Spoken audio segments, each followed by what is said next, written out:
बच्चों, कैसे हो आप सब? Hope all of you are fine. आज हम करते हैं एक्सरसाइज 4.1 का क्वेश्चन नंबर 2। देखिए क्या है, represent the following situations in the form of quadratic equation. आपको ये सिचुएशन जो आपके पास दी गई हैं, इनको क्वाड्रेटिक इक्वेशन में आपको इनको बनाना है। तो देखिए फर्स्ट पार्ट क्या है इसका। The area of a rectangular plot is 528 metre square. यहाँ पर आपके पास एरिया दिया गया है एक रेक्टेंगुलर प्लॉट का 528 metre square. The length of the plot is in metres is 1 more than twice its breadth. और जो इसकी लेंथ है वो क्या है, इसके दुगने से, ट्वाइस मतलब होता है दुगना, दुगने से एक ज़्यादा है।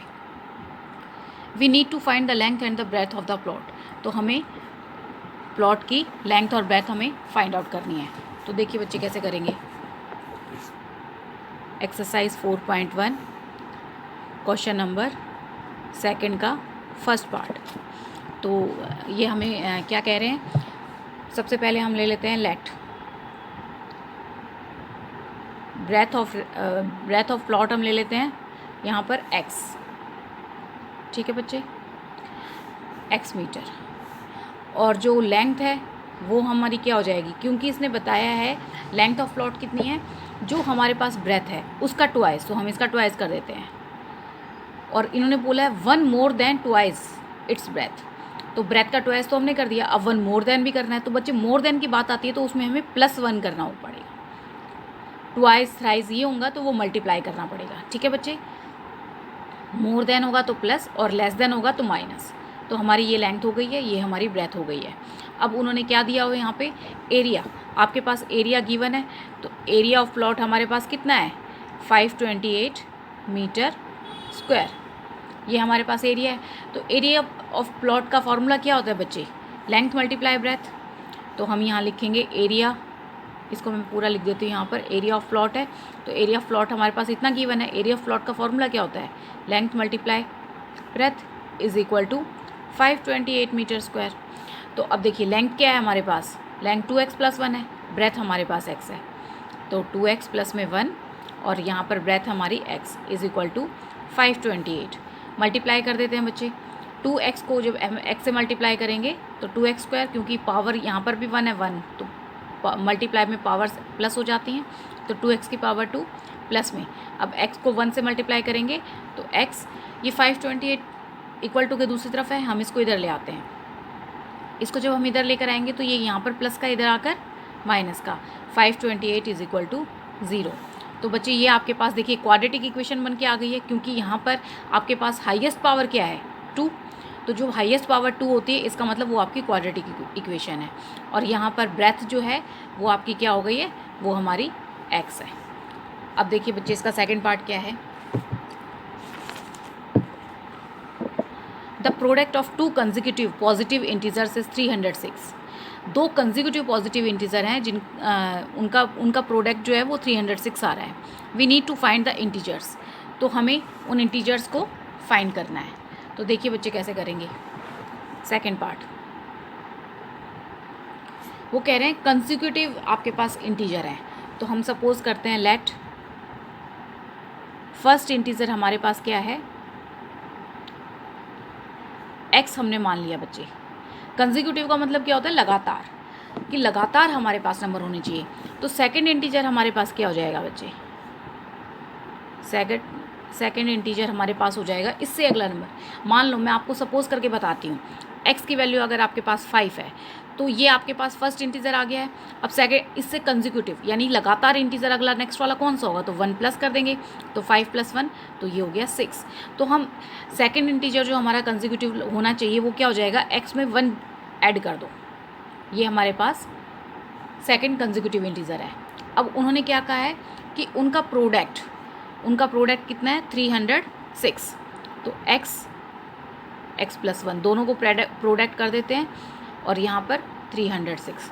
अब बच्चे देखो x को x से मल्टीप्लाई करेंगे तो यहाँ पर x², फिर प्लस का साइन है बीच में, x बन जा x और यहाँ पर इज इक्वल टू 306। तो x² प्लस में x, 306 इक्वल टू किस तरफ है, इसको हम इधर ले आते हैं, तो माइनस में 306 इज इक्वल टू 0। तो देखिए बच्चे अब यहाँ पर हमारे पास हाईएस्ट पावर क्या दिख रही है आपको, यहाँ पर हमारी हाईएस्ट पावर 2 है, तो इसका मतलब ये भी क्या हो गई है, एक क्वाड्रेटिक इक्वेशन आपके पास आ गई है ये बनकर। तो इसका मतलब ये भी हमारी एक क्वाड्रेटिक इक्वेशन है। और यहाँ पर हमारे पास फर्स्ट इंटीजर क्या है, x। ठीक है बच्चे, अब देखिए इसका थर्ड पार्ट क्या है। थर्ड पार्ट है, Rohan's mother is 26 years older than him. Rohan की माँ जो है वो उससे 26 ईयर्स बड़ी है। The product of their ages 3 years from now will be 360। अब वो कह रहे हैं कि उनकी एजेस का प्रोडक्ट, लेकिन कब का, 3 ईयर्स फ्रॉम नाउ, मतलब इसका मतलब वो कहता है कि 3 साल बाद, अब से 3 साल बाद उनकी एजेस का अगर हम प्रोडक्ट करते हैं विल बी 360, तो आपके पास रिजल्ट क्या आएगा, वो 360 के इक्वल हो जाएगा। We would like to find Rohan's present age. अभी आपको रोहन्स की प्रेजेंट एज बतानी है। ठीक है बच्चे, तो मैंने आपको पहले भी बताया हुआ है, जब भी एजेस से रिलेट क्वेश्चन आएगा तो आप स्टार्टिंग में हमेशा सबसे पहले प्रेजेंट एज ही लेकर चलेंगे। तो let present age of Rohan, present age of Rohan, उसको हम मान लेते हैं x। ठीक है बच्चे, x ईयर्स। तो अब हम present age of Rohan's mother निकालते हैं। तो यहाँ से present age of Rohan's mother, तो उनकी हम क्या मान के चलेंगे अब, क्योंकि उसकी x है तो उसकी माँ कितने साल बड़ी है उससे, 26 ईयर बोला गया है, तो x प्लस में 26 ईयर्स। ठीक है बच्चे, अब देखिए ये तो उन दोनों की प्रेजेंट एज है। अब क्या बोला गया है, 3 ईयर्स फ्रॉम नाउ, इसका मतलब क्या है कि आफ्टर 3 ईयर्स, आफ्टर 3 ईयर्स यानी 3 साल बाद। तो 3 साल बाद एज ऑफ रोहन क्या हो जाएगी, एज ऑफ रोहन। तो हम अभी अगर बच्चे देखिए आपकी एज अगर अभी 15 है तो 3 साल बाद कितनी हो जाएगी, तो 3 प्लस कर देंगे, 15 प्लस 3 18 हो जाएगी आपके पास। तो same process, present age Rohan की x है, तो 3 साल बाद उसकी एज कितनी हो जाएगी, x प्लस में 3 ईयर्स। ठीक है बच्चे, अब देखिए एज ऑफ रोहन्स मदर, तो हमारे कितनी एज हो जाएगी, x प्लस 26, तो उनकी प्रेजेंट थी, प्रेजेंट एज उनकी x प्लस 26 थी, उसमें हम 3 ईयर्स और प्लस कर देते हैं, तो हमारे पास क्या आ जाएगा, x प्लस में 29 ईयर्स। ये उसकी माँ की 3 साल बाद की एज हो गई है। तो अब उन्होंने क्या कहा है कि जब हम उन दोनों का प्रोडक्ट करते हैं, उनकी एजेस का प्रोडक्ट करते हैं, तो वो 360 के इक्वल होती है। तो देखिए कर देते हैं प्रोडक्ट, x प्लस 3 और यहाँ पर है x प्लस में 29, दोनों का प्रोडक्ट हो गया, किसके इक्वल है, 360 के इक्वल। तो बच्चे प्रोडक्ट के लिए मैंने आपको बड़ा आसान तरीका बताया था। आप फर्स्ट लिखिए, यहाँ पर फर्स्ट टर्म में जो भी आपके पास फर्स्ट वेरिएबल यहाँ पर है x, सेकंड पूरा ब्रैकेट एज इट इज़ लिख दो, x प्लस 29। अब उसके बाद यहाँ पर प्लस 3 है, तो फिर second bracket age it is x plus में 29 इज़ इक्वल टू 360। ठीक है बच्चे, अब देखिए x को अंदर मल्टीप्लाई कर देते हैं, x मल्टीप्लाई x, तो यहाँ पर x स्क्वायर प्लस में x को 29 से मल्टीप्लाई करते हैं तो 29x, प्लस में 3 को x से मल्टीप्लाई करते हैं तो 3x, प्लस में 3 को 29 से मल्टीप्लाई करते हैं तो 3 9 जा 27, कैरी 2, 3 2 जा 6 और 2 8, 87 आ गए बच्चे, इज़ इक्वल टू 360। ठीक है बच्चे, अब देखिए x स्क्वायर हमारे पास एज इट इज़ रहेगा, 29x प्लस में 3x, दोनों को प्लस करते हैं तो हमारे पास कितना हो जाएगा, 32x प्लस में 87, 360 यहाँ प्लस का है हमारे पास, तो इसको हम यहाँ ले आते हैं, इस साइड लाएंगे तो ये माइनस का 360 इज़ इक्वल टू 0। तो x स्क्वायर प्लस में 32x, अब क्योंकि प्लस माइनस तो माइनस आ जाएगा, हमारे पास बड़ी टर्म जो है वो माइनस की है, 360 में से 87 माइनस करते हैं, तो देखिए कैरी ले लेते हैं 10, 10 माइनस 7 तो 3, यहाँ पर बचा 5, कैरी लेते हैं 15, 15 माइनस 8 तो 7 और यहाँ पर 2। तो ये अब देखिए हमारे पास ये इक्वेशन बन के तैयार हो गई है। अब इस इक्वेशन में देखिए यहाँ पर x की हाईएस्ट पावर क्या है, 2 है, इसका मतलब ये भी हमारी एक क्वाड्रेटिक इक्वेशन है। ठीक है बच्चे, अब देखिए इसका फोर्थ पार्ट क्या है, a train travels a distance of 480 kilometre at a uniform speed. एक ट्रेन जो है वो ट्रैवल कर रही है 480 किलोमीटर यूनिफॉर्म स्पीड से। यूनिफॉर्म स्पीड का मतलब होता है बच्चे सेम स्पीड। मान लीजिए अगर वो 5 मिनट में आधा घंटा कवर कर रही, हाफ किलोमीटर कवर कर रही है, तो वो अगले हाफ किलोमीटर भी 5 मिनट में ही कवर करेगी। If the speed had been 8 kilometre hour less than, अगर उसकी स्पीड को 8 किलोमीटर पर आवर लेस कर दिया जाए, then it would have taken 3 hours more to cover the same distance. तो उसे 480 किलोमीटर, सेम डिस्टेंस यहाँ पे क्या है 480 किलोमीटर है, तो इस डिस्टेंस को ही कवर करने के लिए 3 आवर्स ज़्यादा समय लगा है। We need to find the speed of the train, हमें स्पीड ऑफ ट्रेन निकालनी है। तो देखिए बच्चे कैसे होगा, हम यहाँ सपोज कर लेते हैं, लेट हमें क्या निकालना है, स्पीड ऑफ ट्रेन। तो हम मान लेते हैं स्पीड ऑफ ट्रेन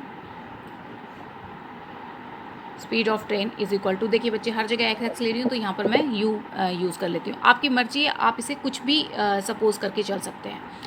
तो यू किलोमीटर पर आवर, ठीक है बच्चे। अब देखिए डिस्टेंस कितना है, यहाँ पर डिस्टेंस है हमारे पास 480 किलोमीटर, ठीक है बच्चे। तो टाइम टेकन क्या होगा हमारे पास, तो टाइम का फॉर्मूला क्या हो जाता है हमारे पास, डिस्टेंस अपॉन में स्पीड। तो टाइम हमारे पास कितना है वो तो हमें निकालना है, तो हम कैसे करेंगे, 480 अपॉन में स्पीड कितनी है, डिस्टेंस तो हमारे पास 480 था, स्पीड हमारे पास यू है, तो यहाँ पे हम लिख देते हैं time taken to cover 480 kilometre. 480 kilometre में कवर करने में इतना टाइम लगा है, ठीक है बच्चे। अब देखिए आगे उन्होंने क्या कहा है, जब स्पीड डिक्रीज़ हो गई है 8 किलोमीटर, तो हम लिख देते हैं व्हेन स्पीड इज़ डिक्रीज्ड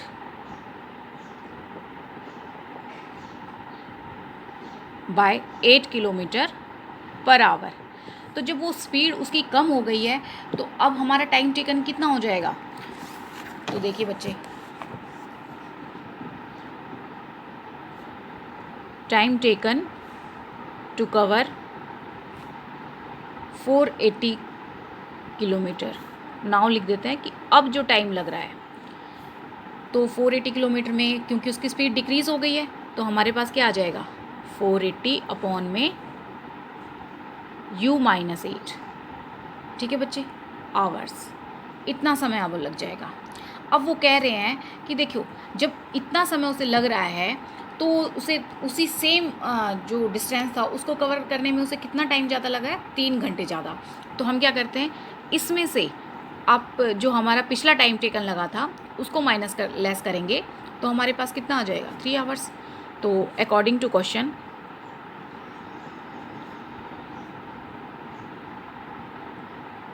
तो हम क्या कर सकते हैं 480 अपॉन में u-8, इसमें से पिछले वाला टाइम हम जो है वो माइनस कर देते हैं, u इज़ इक्वल टू 3, ठीक है बच्चे। अब देखिए अब इसको हम सॉल्व कर लेते हैं यहाँ से, क्योंकि हमें क्वाड्रेटिक इक्वेशन बनानी है। तो नीचे हमारे पास क्या आ रहा है u-8 और u, तो हम एलसीएम ले लेते हैं u और u-8। तो यहाँ पर हमें किस चीज़ की ज़रूरत है, u-8 तो हमारे पास है, u नहीं है, तो 480 को हम u से मल्टीप्लाई करेंगे तो ये मिल जाएगा, इसको हम u से मल्टीप्लाई करेंगे तो ये मिलेगा, और u को फिर 480 से, तो 480 u माइनस में। अब हमारे पास 480 जो ऊपर है, और क्योंकि u तो है हमारे पास, u-8 नहीं है, तो u-8 इज़ इक्वल टू 3। तो अब बच्चे देखिए 480 u माइनस में, इसको अंदर मल्टीप्लाई कर देते हैं, तो 480 u माइनस माइनस तो प्लस हो गया, तो 8 0 ज़ा 0, 8 8 जा 64 का 4 कैरे 6, 8 4 जा 32 और 6 तो 38, तो इज़ इक्वल टू 3 हो गया बच्चे। अब देखिए और यहाँ से ये जो हमारे नीचे था, ये अगर हम इसे क्रॉस यहाँ पर देखिए उधर जाएगा, क्योंकि यहाँ डिवाइड में उधर ले जाते हैं, तो यहाँ पर ये क्या हो जाएगा मल्टीप्लाई में 3u और u माइनस में 8, ठीक है बच्चे। अब एज इट इज़ इसको हम लिख लेते हैं 480 u माइनस में, देखिए बच्चे यहाँ पे हमारे पास 480 u आया है, तो ये चीज़ तो आपके पास कैंसिल हो जाएगी, क्योंकि एक प्लस है एक माइनस में है, तो प्लस में 3840 इज़ इक्वल टू, इसको हम अंदर मल्टीप्लाई कर लेते हैं, 3u को जब आप u से मल्टीप्लाई करोगे तो 3u² अब 3u को जब आप 8 से मल्टीप्लाई करेंगे तो 8 3 जा 24u। ठीक है बच्चे, अब देखिए ये तो आपके पास कैंसिल आउट हो गया। अब हमारे पास क्या बचा है, 3u² माइनस में यहाँ पे हमारे पास बचा है, ये u है बच्चे, 24u, और यहाँ पर 3840 है, तो इसको हम उधर ले जाते हैं। तो जब हम इसको उधर लेके चले जाएंगे तो ये क्या हो जाएगा हमारा, यहाँ पर प्लस का है तो उधर जाकर माइनस का, 3840 ये आ गया हमारे पास। अब देखिए बच्चे 3 से पूरी इक्वेशन आपकी डिविजिबल हो रही है, तो हम पूरी इक्वेशन को 3 से डिवाइड कर देते हैं। तो डिवाइड बाय 3, तो देखिए 3u² अपॉन में 3 माइनस में 24u अपॉन में 3 माइनस में 3840 अपॉन में 3 इज़ इक्वल टू 0 हो गया। 3 से डिवाइड किया तो ये कैंसिल आउट हो गया, यहाँ से 3 8 जा 24 हो गया, और यहाँ से हमारे पास कैंसिल आउट होकर क्या आएगा, 3 1 जा 3, 3 2 जा 6, 2 बचा, तो 3 8 जा 24 और ये 0। तो हमारे पास इक्वेशन क्या बन के आ रही है बच्चे, u² माइनस में 8u माइनस में 1280 इज़ इक्वल टू 0। ये हमारे पास हमारी क्वाड्रेटिक इक्वेशन बन के आ गई है। और देखिए यहाँ पर हाईएस्ट पावर क्या है, 2 है, तो इसका मतलब ये भी हमारी क्वाड्रेटिक इक्वेशन है, तो ये हमारा आंसर हो जाएगा। अगर आपको मेरी वीडियो पसंद आई हो तो इसे लाइक करें, शेयर करें, सब्सक्राइब करें और बेल आइकन प्रेस करना ना भूलें। Thank you for watching my video.